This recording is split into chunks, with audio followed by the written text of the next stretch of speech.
அனைவருக்கும் வணக்கம். நம்ம டெய்லி ஹிந்தி நியூஸ் பேப்பர் பார்க்குறோம். இன்றைக்கி என்ன இம்பார்ட்டன்ட் நியூஸ் இருக்குது அப்படிங்கிறத பார்ப்போம். ஸோ முதல்ல பார்த்தோம்னா ரெண்டு சின்ன சின்ன நியூஸஸ் தான் இருந்துச்சு ஆக்சுவலி. ஓகேவா?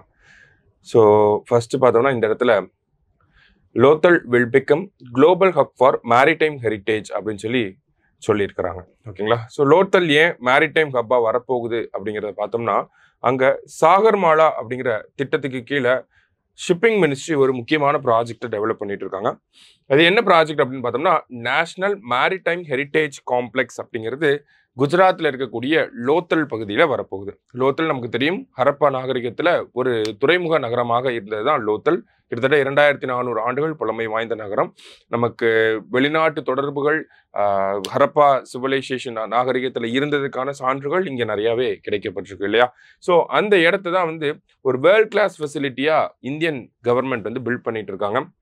ஸோ அங்கே பார்த்தோம்னா மாடர்ன் டைம்ஸில் இருக்கக்கூடிய முக்கியமான நேவி சார்ந்த விஷயங்கள்ல இருந்து ஏன்ஷியன்ட் டைம்ஸில் ஹரப்பன் சிவிலைசேஷனில் இருந்த பொருட்கள் வரைக்கும் எல்லாமே இருக்கிற மாதிரியான ஒரு நேஷனல் மேரிடைம் ஹெரிட்டேஜ் காம்ப்ளெக்ஸ் அப்படிங்கிறத இந்திய அரசாங்கம் உருவாக்கிட்டு இருக்காங்க.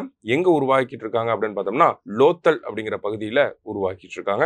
அதனுடைய கட்டுமான பணிகள் கிட்டத்தட்ட 65% முடிஞ்சிருச்சு அப்படிங்கிற அந்த ஒரு செய்தி தான் இங்கே கொடுத்துருக்காங்க. சரியா?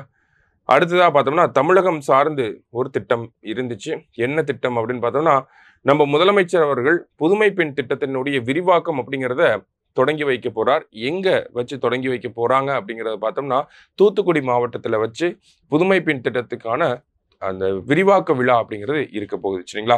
யாருக்கான விரிவாக்கம் அப்படின்னு பார்த்தோம்னா, 6 முதல் 12ஆம் வகுப்பு வரை படிக்கக்கூடிய அரசு பள்ளிகளில் படிக்கக்கூடிய மாணவிகளுக்கு 1000 ரூபாய், அவங்க உயர்கல்விக்கு போனால் 1000 ரூபாய் வழங்கக்கூடிய திட்டம் தான் இந்த புதுமை பெண் திட்டம்.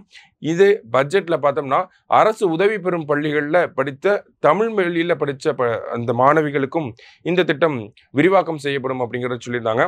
அதன் அடிப்படையில் தூத்துக்குடியில் வச்சு 6 முதல் 12ஆம் வகுப்பு வரைக்கும் நமக்கு தமிழ் வழியில் அரசு உதவி பெறும் பள்ளிகளில் படித்த மாணவிகளுக்கு இந்த திட்டம் விரிவாக்கம் செய்யப்பட இருக்கு. இதனால கிட்டத்தட்ட 75,028 மாணவிகள் பலன் பெற போறாங்க அப்படிங்கிற செய்தியையும் நமக்கு அரசு தரப்புல இருந்து சொல்லியிருக்கிறாங்க. சரியா? ஸோ இந்த 2 செய்திகள் தான் இன்னைக்கு முக்கியமானதாக இருந்துச்சு. மீண்டும் நாளை செய்தித்தாள் வாசிப்பில் சந்திக்கலாம். நன்றி.